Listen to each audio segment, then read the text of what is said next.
오늘 본문에는 예수님의 죽음과 관련된 세 부류의 사람들이 나옵니다.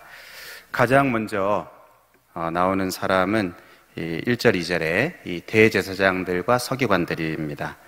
이들은 예수를 흉계로 잡으려고, 그러니까 속임수를 놓아서 잡아서 죽여야 되겠다라고 결론을 내리고 그 방법을 이제 찾고 있습니다. 이들은 이제 당시 유대교의 종교 지도자들이죠. 조상 때로부터 종교 영역에서 이 기득권을 가진 그러한 사람들입니다. 그러니까 말하자면 이 유대교의 이제 거물들이죠. 그리고 나무로 비유하면 큰 나무, 거목들이라고 이제 할 수 있습니다. 그런데 이들에게는 이 예수님이 눈의 가시와 같은 그런 존재였습니다. 예수님이 어느 날 갑자기 자신들이 이 기득권을 가지고 있는데 어느 날 갑자기 나타나서 탁월한 말씀을 해석하고 그렇게 또 많은 표적과 또 놀라운 기적들, 이것을 통해서 수많은 사람들이 예수님을 이제 메시아로 알고 따르게 되고, 그러면서 자신들이 가지고 있던 이 기득권을 잃어버리게 될까 염려하게 됩니다. 여러분, 이 사람들은 예수님이 메시아인지 이게 관심이 없습니다. 하나님께 영광을 돌리고 또 영혼들이 치유를 받고 회복을 얻고 구원을 받는 것, 또 하나님께 합당한 예배를 드리는 것, 말씀에 순종하는 것, 이런 것에는 전혀 아무런 관심의 대상이 아닙니다. 오로지 자신들이 계속 가지고 있었던 그 권리, 특권, 그리고 그 영광, 이것을 잃지 않고 계속 누리고 또 그것을 갖는 것입니다. 요한복음에 보면 이들이 예수님을 더 이상 이제 살려두면 안 되겠다, 계속 이렇게 지나다가 더 이상 살려두면 안 되겠다라고 죽여야 되겠다고 결론을 내리게 되는 결정적인 장면이 이제 요한복음 11장에 나오는데요. 바로 이 죽은 나사로를 살리신, 예수님이 죽은 나사로를 다시 살리셨기 때문입니다. 이로 인해서 많은 사람들이 예수님을 이제 믿게 됩니다. 이 죽은 나사로를 살리신 이 사건, 이것은 그러니까 죽은 사람이 이제 살아났으니까 이 다른 어떤 그 기적들보다도 사실은 굉장히 놀라운 기적이죠. 죽은 자가 이제 살아나는 그러한 이제 놀라운 기적이지만 그것보다 사실 더 중요한 의미가 있습니다. 그 더 중요한 의미는 이제 장차 예수님이 죽으셨다가 다시 살아나실 것, 그것에 대한 이 예표적인 성격이 있고요. 그리고 예수님의 이 십자가 죽음과 부활로 인해서 죄인들에게 찾아왔던, 죄인들인 우리 인류에 찾아왔던 이 죄와 죽음, 또 이 사망의 문제가 해결되는, 죽은 자가 살아나는, 이 죽음이 어떻게 왔습니까? 죄 때문에 왔고, 그런데 이것이 이 죽음의 문제가 해결될 수 있다 하는, 이것을 이제 상징적으로 보여주는 굉장히 중요한 그러한 사건입니다. 그러니까 단지 죽은 자가 살아나는 굉장히 놀라운 기적이다, 이 정도가 아니고 바로 예수님이 그 하실 일에 대한 그것을 이제 예표하는 그러한 이제 사건이죠. 그런데 그렇다면 이 사람들이 그것을 깨달아야 되는데, 당시에 이 유대교의 거물급 지도자들인 이 대제사장과 서기관들은 이것을 전혀 모르고 있습니다. 그냥 이들의 이 관심은 많은 사람들이 예수님을 이제 따르는 것, 이 사건으로 인해서 그 전에도 예수님을 따르는 사람들이 많이 있었는데 이 사건으로 인해서 더 많은 사람들이 예수님을 믿고 따르고 예수님의 인기가 더 높아지고 올라가고 이러니까 이들에게 이제 그 신경이 쓰이기 시작한 게 로마가 이제 신경이 쓰이기 시작했습니다. 왜냐하면 이 로마와 이제 지금 로마의 지배를 받고 있기 때문에 자신들의 이 기득권이 연결되어 있기 때문에 그렇습니다. 그래서 이들이 그것을 이제 심각하게 생각하고 공회를 소집하고 또 이에 대한 이 대책을 이렇게 논의하게 되는데요. 그게 이제 요한복음 11장 47절부터 나옵니다. 한번 보면 이렇습니다. 이에 대제사장과 바리새인들이 공회를 모으고 이르되 이 사람이 많은 표적을 행하니 우리가 어떻게 하겠느냐? 만일 그대로 두면 모든 사람이 그를 믿을 것이요. 그러면 로마인들이 와서 우리 땅과 민족을 빼앗아 가리라 하니 그때 한 사람 그의 대제사장인 가야바가 그들에게 말하되 너희가 아무것도 알지 못하도다. 50절에 한 사람이 백성을 위하여 죽어서 온 민족이 망하지 않게 되는 것이 너에게 유익할 줄을 생각하지 아니하는도다 하고, 이제 53절에 보면요, 이날부터는 그들이 예수를 죽이려고 모의하니라. 이 나사로, 죽은 나사로가 살아나는 이 사건으로 인해서 이들이 예수님을 이제 죽여야 되겠다 하는 그러한 이제 결론을 내리게 됩니다. 여러분, 이들은 당시에 누구보다도 더 성전에서 가까이 있었던 사람들입니다. 제사를 담당하고 또 성전에서 봉사하고 율법을 맡았고요. 당시에 누구보다도 종교적인 사람이었고, 경건의 어떤 모양들은 그들이 갖고 있었을지 모르지만 정작 그 살아계신 하나님, 그 하나님과 연결되어 있지 않았던, 생명의 하나님에게서 멀리 분리되어 있었던 사람들입니다. 사실 이들의 이 외형은 정말 이 큰 나무라고 할 수 있죠. 거목이지만 그 내면의 영적인 상태는 고목입니다. 죽은 나무입니다. 생명이 없는, 하나님에게서 멀리 떠나 있었기 때문에, 생명의 하나님에게서 분리되어 있었기 때문에 꽃도 피울 수 없고, 그러니까 당연히 향기도 없고요, 또 열매도 맺을 수 없는 그런 죽은 나무와 같았습니다. 그래서 자신들의 외형은 이제 그렇게 보였을지 모르지만 다른 사람들에게는 아무런 유익을 줄 수 없는, 기쁨을 줄 수 없고 또 생명을 전달할 수 없는 그런 영적인 상태를 가지고 있는, 영적으로는 이제 고목과 같은 그런 존재입니다. 또 다른 하나의 어떤 면에서 거목이라고 할 수 있는 사람이 이제 10절, 11절에 나오는 가룟 유다입니다.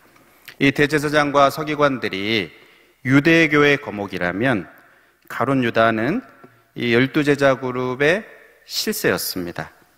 그는 예수님 곁에 늘 있었고 특히 이 동계를 맡았죠. 그 회계를 담당했던 사람이었습니다. 예수님과 함께 사역했고요.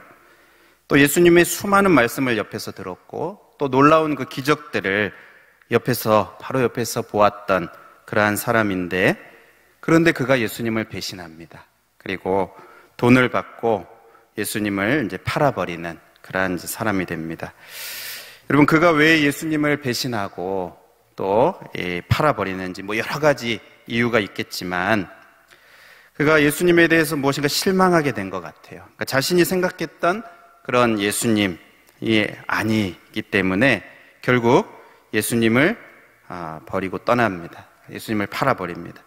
오늘 본문에서 이 한 여자가 향유 옥합을 깨트려서 예수님께 부었을 때에도 여기 4절, 5절에 보면 어떤 사람들이 화를 내고 이제 여자를 이제 책망하는데 이 향유를 왜 허비하느냐? 그렇죠. 가난한 자들에게 줄 수 있었겠다. 이렇게 이제 화를 내는데요. 이게 이 요한복음 12장에 보면 그 중에 이제 가룟 유다가 이제 그렇게 말했다 이렇게 기록합니다. 여기 나오죠. 제자 중 하나로서 예수를 잡아 줄 가룟 유다가 말하되, 이 가룟 유다가 그렇게 한 것입니다. 근데 그게 정말 가난한 자들을 생각한 것이 아니고 도둑이라고 말하죠. 그는 도둑이라, 동계를 맞고 거기 넣는 것을 훔쳐감이라. 이 가룟 유다가 이렇게 한 것입니다. 그가 예수님의 제자의 무리에 잠시 있기는 했지만 실상은 이제 도둑이었던, 그러니까 불순한 동기로 처음부터 들어왔는지 아니면 들어와 있다가 그가 그렇게 타락하게 된 것인지 우리가 다 알 수는 없지만 중요한 것은 그 예수님 옆에서, 예수님 가까이 있어 그렇게 귀한 말씀을 듣고 놀라운 그 기적들을 보면서도 변화되지 않았던 그러한 사람이었습니다. 그런데도 말은 너무 잘 합니다. 가난한 자들에게 줄 수 있었겠도다. 그러니까 뭔가 이제 가난한 자들을 생각하는 것 같고, 뭔가 이게 자비가 있는 것 같고, 긍휼이 많은 것 같고, 사랑이 있는 것 같지만, 실은 이제 그 마음이 그렇지 않은 것이죠. 그래서 이 당시에 6월절에 이 가난한 자들을 구제하는 그러한 풍습이 있었다고 하니까 뭐 논리적이기도 합니다. 그리고 설득력도 있습니다. 이 가난한 자들 이거 팔아서 이 많은 돈을 가난한 자들에게 주었으면 얼마나 효과적인가. 그러나 하나님은 아십니다. 그의 이 검은 속내를 다 알고 계셨어요. 정말 가난한 자들을 생각하는 게 아니고 하나님에 대해서 무지하기 때문에 예수님 이용해서 한 자리 또 한 목을 챙기려고 그렇게 하는데 예수님은 계속 죽음에 대해서 말씀하시고 뭐 내 장래에 대해서 이제 말씀하시고 이렇게 하니까 결국 더 이상 함께하지 못하고 예수님을 돈을 받고 이렇게 파는 이 대제사장들과 결탁하게 되는 그 길로 이제 가는 것입니다. 여러분 오늘 본문에 이 1, 2절에 나오는 대제사장과 서기관들 그리고 이 마지막 10절, 11절에 나오는 가룟 유다 여러분 이 두 부류는 당시에 유명한 사람들입니다. 영향력이 있는 사람들이었고 실세들이고 거목들입니다. 하지만 그 내면의 영적인 상태는 거목이 아니에요. 죽어있는 고목입니다. 죽어있는 그 상태. 겉으로는 외형적으로는 영향력이 있고 또 힘이 있는 유명한 그러한 사람들이지만 실제 영적인 상태는 전혀 그렇지 않은 하나님에게서 분리되어 있는 생명의 주님에게서 분리되어 있기 때문에 결국 죽어있는 영적인 상태를 갖고 있는 그래서 이 계시록 3장에도 나오는 그 사대 교회가 그랬죠.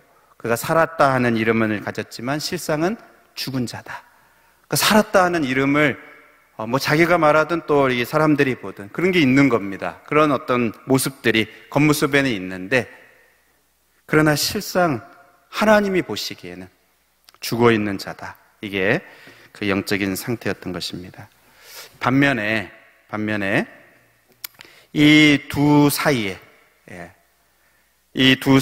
나오는 이 3절부터 9절까지 나오는 이 여인 이 여인은 정반대입니다. 이름도 나오지 않습니다. 이 무명의 여인입니다. 그런데 예수님께 칭찬을 받죠. 그가 내게 좋은 일을 행하였다. 예수님께 칭찬을 받습니다. 또 9절에 내가 진실로 너에게 이르노니 온 천하에 어디서든지 복음이 전파되는 곳에는 이 여자가 행한 일도 말하여 그를 기억하리라 하시니라. 그러니까 이 여인이 행한 일이 온 땅에 이렇게 퍼져가는 것입니다. 이 온 땅에 퍼져가는 마치 이 여인이 깨트린 그 옥합에서 흘러나온 그 향유가 그 향기가 이렇게 퍼져가듯이 향기가 이렇게 퍼져가지 않습니까? 향기로운 향기가 이렇게 쫙 퍼져가듯이 온 땅으로 계속해서 이제 퍼져가는 것입니다. 예수님의 이 복음과 함께 온 땅으로 퍼져가는 향기가 되는 이 여인의 모습. 앞에 이 두 부류와 정반대입니다. 앞선 이 두 부류에 비하면 정말 이 무명의 여인입니다. 이 여인의 이름이 오늘 이 마가복음 또 이 비슷한 이 마태복음에는 나오지 않지만 요한복음에는 나옵니다. 요한복음 12장에 나와요. 마리아다. 그러니까 죽었다가 살아난 그 나사로의 동생, 누이의 동생 마리아다라고 요한복음 12장에 나옵니다. 그런데도 여기 마가복음에서는 일부러 그 이름을 드러내지 않는 것 같습니다. 왜 그렇습니까? 이 온 땅으로 퍼져가는 그 향기는 대제사장도 아니고 그리고 가룟 유다도 아니고 정말 그 당대의 거물들이고 정말 이 위풍당당한 그런 정말 이 거목과 같은 그런 존재들에게서가 아니고 오히려 그 사이에 있는 듯 없는 듯한 어떻게 보면 정말 이 큰 나무들 사이에 있는 가냘픈 한 송이 꽃 같은 그런 존재. 그렇지만 분명히 살아있는 생명이 있는 그런 존재. 생명이 붙어있는 살아있는 그 존재에게서 이 참된 향기가 품어져 나오고 그것이 이렇게 퍼져간다 하는 그것을 알려주려고 일부러 그 이름을 밝히지 않은 것 같습니다. 이 여인에 대해서 우리가 이렇게 좀 보면요. 3절에 보면 이 예수님이 베다니 나병 환자 시몬의 집에서 식사할 때 이 한 여인이 찾아왔습니다. 매우 값진 향유 한 옥합을 가지고 이렇게 와서 그 옥합을 이렇게 깨트려서 예수님께 부어드립니다. 이 향유의 가치가 300데나리온 이상이 된다. 그렇게 5절에 말씀합니다. 그러니까 한 데나리온이 노동자 하루의 일당이라고 하면 이게 1년 연봉에 해당이 정도 되는 그런 큰 금액입니다. 그리고 일반적으로는 이 여인의 이 향유 옥합은 결혼을 위해서 자기의 이 결혼을 위해서 평생 이렇게 모아둔 적금 통장과도 같습니다. 왜 무슨 이유 때문에 평생 모은 재산을 이렇게 예수님께 부어드렸는가? 여러분, 이 여인이 돈이 많아서 그렇게 한 것은 아닌 것 같습니다. 예수님이 8절에 그는 힘을 다하여 내 몸에 향유를 부었다 이렇게 말씀하시기 때문에 그가 뭐 많은 것 중에 그것을 이렇게 또 많은 것을 드린 그것이 아니고 정말 힘을 다해서 그렇게 한 것이죠. 만약 그것이 결혼 자금이라면 그 여인은 자신의 그 인생의 전부를 정말 드린 것과 같습니다. 자신의 이 미래를 하나님께 드린 것과 같아요. 무슨 이유 때문입니까? 우리가 그것을 다 알 수는 없지만 그러나 우리가 짧게 두 가지 이유를 한번 생각을 해보면, 하나는 아까 말씀드린 요한복음 11장 12장 그 같은 기록의 이 본문을 통해서 볼 때 이 오빠 나사로를 살려주신 것, 죽은 나사로, 죽은 내 오빠를 다시 살려주신 그 예수님께 대한 그 감사, 그것을 이렇게 표현을 한 것 같습니다. 또 하나의 이유는 누가복음 7장에 나오는 이 비슷한 사건을 이렇게 생각해 보면요, 거기에도 이제 한 여인이 예수님께 향유를 이렇게 부어 드리는 사건이 나오는데, 여러분 그것은 이것과는 이제 별개의 사건입니다. 그러니까 이 마태, 마가, 요한복음에 나오는 이 여인은 이제 그 요한복음에서 이름이 밝혀지는 그 마리아이고, 누가복음에 나오는 그 여인은 이제 다른 여인입니다. 그러니까 장소도 다르고 또 시점도 달라요. 이게 다른 별개의 이제 사건입니다. 근데 거기에도 이름은 나오지 않고 다만 거기에 이제 죄를 지은 여인이다, 죄를 지은 여자다 이렇게 이제 소개를 합니다. 누가복음 7장 37절에 보통 이런 표현은 이제 성적으로 좀 이 부도덕한 그런 여인을 이렇게 표현하는 말입니다. 이 여인이 이 향유 남은 옥합을 가지고 와서 예수님의 이제 발에 붓는데요. 이에 대해서 이제 예수님이 설명하시기를 그 7장 47절에 그의 많은 죄가 사하여졌도다. 이는 그의 사랑함이 많음이라.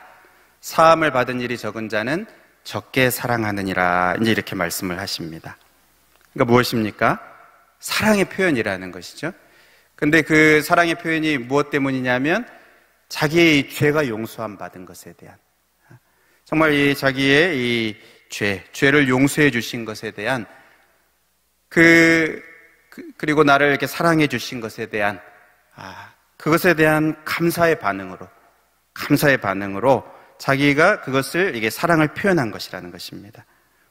결국 이 죄 용서에 대한 그러한 감사와 또 사랑의 표현으로 자기가 할 수 있는 그것의 어떤 이 최선을 이렇게 하나님 앞에 예수님께 드리는 내 죄를 용서해 주신 것에 대한 그 감사, 그 사랑을 이렇게 표현을 한 것입니다. 여러분 이 두 가지 사건을 이렇게 종합을 하면, 그러니까 예수님께로 받은 은혜가 이제 너무 이제 큰 것이죠. 예수님께로 받은 은혜가 너무 큰 것입니다. 그것이 뭐 영적인 은혜이든 죄 용서의 은혜이든 아니면 어떤 뭐 육신의 은혜이든 육신적인 문제이든 또는 뭐 나 자신에게 베풀어진 은혜이든 아니면 뭐 가족에게 베푸신 은혜이든 그 받은 은혜가 너무 크고 너무 감사해서 정말 나 같은 자에게 베푸신 이 은혜, 내 죄를 용서해 주시고 또 내 어떤 문제를 해결해 주시고 또 내 가족에게 은혜를 베푸시고, 이것이 너무 감사해서 이 감사와 사랑을 다 표현할 길이 없어서 자기가 이렇게 고이 간직하고 있던 그것을 깨트려서 그런 방식으로 이 사랑을 표현한 것입니다. 이 감사를 이렇게 표현한 것입니다. 그런데 이런 이 감사와 사랑을 다른 사람이 전혀 이해하지를 이제 못합니다. 그래서 전혀 이해하지 못하는 사람들은 이제 이게 허비하는 것처럼 보이는 것이죠. 예. 나는 너무 사랑하는 마음으로, 너무 감사하는 마음으로 그렇게 하는데 그게 이제 다른 사람들이 보기에는 허비하는 것이에요. 그냥 낭비하는 것 같은. 그래서 이게 책망하는 겁니다. 그리고 가난한 자들에게 줄 수 있었겠다 이렇게 괜한 트집도 잡는.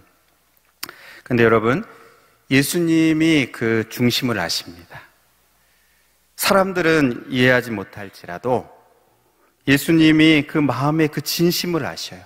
그가 표현하고 싶은, 하나님께 그 사랑을 표현하고 싶은, 그 감사를 표현하고 싶은 그 마음을 예수님이 아시는 것입니다.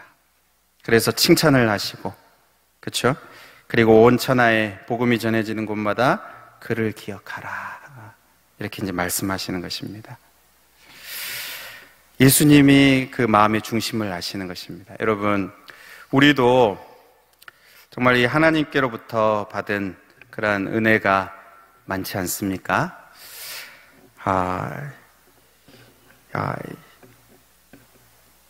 나를 하나님 자녀 삼아주신 그 은혜, 또 지금까지 우리를 인도하신 그 은혜, 또 이번 주도 이제 추수감사, 우리 교회에서는 추수감사주일로 지키는데 또 한 해를 인도하신 그 은혜, 어려운 가운데서도 우리를 이렇게 돌보시고 또 채우시고 공급하신 그 은혜. 여러분, 우리도 이 무명의 여인처럼 정말 우리의 힘을 다하여서 진심으로 또 감사와 사랑을 이렇게 표현하는 그러한 저와 여러분이 될 수 있기를 바랍니다. 여러분, 교회에 보면요, 실제로 이런 분들이 많이 계십니다. 별로 이렇게 유명하지 않고 또 남들 앞에 드러나지 않는데도 그 받은 은혜에 대한 이 감사와 사랑을 담아서 예배드리고 그렇게 기도하고 찬양하고 시간을 드리고 또 봉사하고 또 헌금을 드리고 이런 분들이 참 많이 있습니다. 사람들은 잘 몰라주기도 합니다. 사람에게 드러나는 사람들, 또 이렇게 앞에 있는 사람들이 더 이렇게 사실 또 드러나기도 하고 눈에 띄기도 하고. 그러나 그 하나님은 그 중심을 아셔요.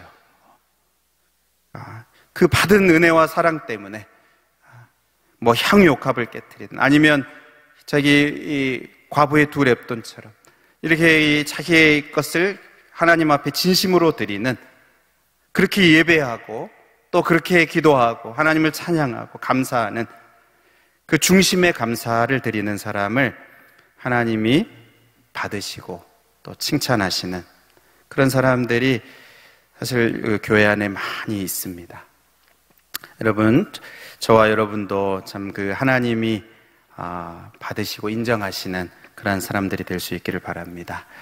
오늘 마지막으로 짧게 살펴보고 싶은 것은요, 여러분, 이 여인도 여인이지만 사실 이 여인, 무명의 이 여인, 정말 이 유명한 사람들, 그 틈바구니 안에서 그렇게 이 아름다운 향기를 퍼뜨렸던 이 여인도 여인이지만, 여러분, 이 예수님이야말로, 그리고 예수님의 복음이야말로 정말 온 땅으로 퍼져가는 참된 향기고 생명의 향기고요, 또 다른 사람을 살리는 그런 향기입니다. 오늘 이 본문이 예수님의 이 죽음과 관련돼서 사실 이 죽음이, 예수님의 이 죽음이 이 본문의 가장 중요한 부분입니다. 오늘 본문에 예수님의 이 십자가 죽음에 대해서 말씀하세요. 8절에 보면 그는 힘을 다하여 내 몸에 향유를 부어 내 장례를 미리 준비하였다. 오늘 본문이 계속 그 예수님 죽음에 대한 겁니다. 죽일 방도를 찾았죠. 그리고 또 이 뒤에 가룟 유다도 예수님을 이렇게 팔고 이렇게 하는데, 오늘 이 8절에 보면 이 향유를 붓는 그래서 내 장례를 준비했다 이렇게 예수님 말씀하세요. 그러니까 향유를 붓는 것은 죽은 시신에게 이렇게 행하는 장례 풍습입니다. 근데 지금 이제 살아계신 예수님께 이 향유를 붓는 이게 내 장례를 이제 미리 준비한 것이다. 내 장례를 미리 준비하신 것이다. 이렇게 예수님이 말씀하시는 거예요. 이 여인이 예수님의 이 죽으심을 뭐 알고 그렇게 한 것인지 그렇지 않을 수도 있습니다만 그냥 그가 이제 사랑을 표현한 것인데 자기가 할 수 있는 방식으로. 그런데 그게 예수님의 죽으심을 예비하는, 미리 준비하는 것이었다는 겁니다. 우리가 나중에 아는 것처럼 예수님 그 무덤으로 여인들이 그 향유를 바르러 이렇게 가지 않습니까? 그러나 그때는 이제 못 바르죠. 왜요? 부활하셨기 때문에. 이미 이제 부활하셨기 때문에 바르지 못합니다. 그러나 지금 예수님의 죽음을 앞에 두고 이 여인이 그가 그냥 사랑을 담아서 하나님의 은혜에 너무 감사해서 사랑을 이제 표현한 것인데 결국 예수님께는 예수님의 죽으심을 준비하는 그런 일이 된 것입니다. 또 9절에 보면 내가 진실로 너에게 이르노니 온 천하에 어디서든지 복음이 전파되는 곳에는 이 여자가 행한 일도 말하여 그를 기억하리라 하시니라. 그러니까 이 여자가 행한 일도 이제 퍼져가는 것인데 그보다 먼저 앞서 퍼져가는 게 뭡니까? 이 복음이 전파되는 거예요. 복음이 퍼져가는. 이 복음이 퍼져가는 것이 더 먼저 이제 있는 것이죠. 복음입니다. 복음. 예수님이 죽으시고 부활하시는, 죄인인 우리를 위해서 죽으시고 다시 부활하셨다. 이 복음이 뭡니까? 복된 소식. 복된 소식. 바로 죄인이 구원을 얻는다. 죄인인 우리를 대신해서 예수님 죽으시고 부활하셨다 하는 이 복음이 전파된다는 것이에요. 마치 향기가 퍼져가듯이 퍼져간다는 것입니다. 여러분, 대제사장과 서기관들이 예수님을 죽일 방도를 찾으면서도 1절에 2절에 보면 그러죠. 이 밀란이 날까봐 이 명절에는 하지 말자 그랬습니다. 그러니까 원래 계획대로면 이 명절에 하지 않는 겁니다. 명절 지나고 이 보통 때보다 예루살렘에 많은 사람들이 명절을 지키려고 오니까 혹 이제 밀란이 일어날 수 있으니까 이때 하지 말자. 이게 이들이 내린 결론이었어요. 그런데 이제 가룟 유다가 돈을 받고 예수님을 이제 팔기로 이제 하고 그렇게 이제 넘겨줄 기회를 이렇게 찾는 이제 그러면서 이제 이런 일이 이제 성사되게 되는데, 여러분, 이들 때문에 예수님이 죽으신 것입니까? 이들이 뭐 이것을 계획하고 또 가룟 유다가 팔고 뭔가 그 당시에 힘 있는 이들이 또 예수님 측근인 이 가룟 유다가 이것을 계획하고 뭔가 이것을 이렇게 힘을 모으고 연합해서 이것이 된 겁니까? 아닙니다. 하나님이 내어주신 것입니다. 하나님이 우리를 구원하시기 위해서 요한복음 3장 16절에 하나님이 세상을 이처럼 사랑하사 독생자를 주셨으니 이는 저를 믿는 자마다 멸망하지 않고 영생을 얻게 하렵니다. 하나님이 세상을 이처럼 사랑하사 독생자를 그 아끼시는, 여러분, 그 이 여인에게 있는 이 향유 옥합보다도 더 귀한, 그 평생에 모은 그 자금보다도 더 귀한 독생자 예수 그리스도 하나님의 아들을 내어주셨습니다. 왜? 우리를 사랑하셔서 내어주셨어요. 이는 저를 믿는 자마다 멸망하지 않고 영생을 얻는다. 멸망해야 될 인류가 멸망하지 않고 영생을 얻는 이 복음입니다. 복된 소식입니다. 이게 온 땅에 퍼져가는 복된 소식이에요. 하나님의 사랑, 죄인을 구원하시려는 이 하나님의 사랑. 죄인은 멸망받아야 되는데 그렇지 않고 영생을 얻게 된다는 이 복음. 여러분, 이 복된 소식이야말로 온 천하에 퍼져가는 생명의 향기입니다.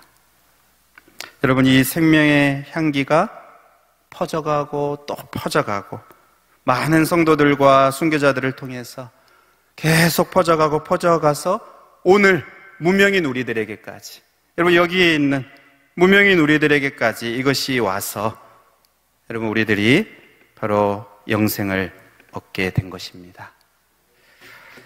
여러분, 우리가 이 놀라운 복음의 은혜를 입었다 하는 것을 우리가 기억하고, 여러분, 이 놀라운 사랑을 우리들이 입었다 하는 이것을 기억하고, 그래서 우리가 구원받고 새 생명을 얻었다 하는 것을 여러분 우리가 기억하면서 우리들도 이 받은 은혜와 사랑에 감사하여서 비록 무명이지만 우리의 이 사랑을 고백하고 표현하고 하나님께 드러내고 나타내는 그러한 저와 여러분이 될 수 있기를 바랍니다.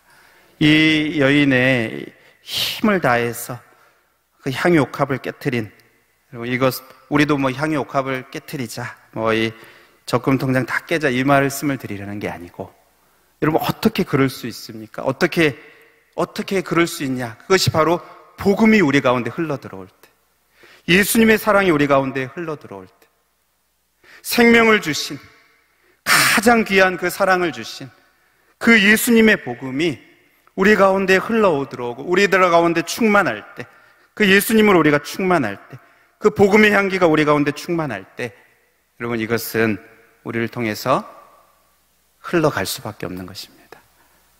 그러자, 그것을 말씀드리는 겁니다.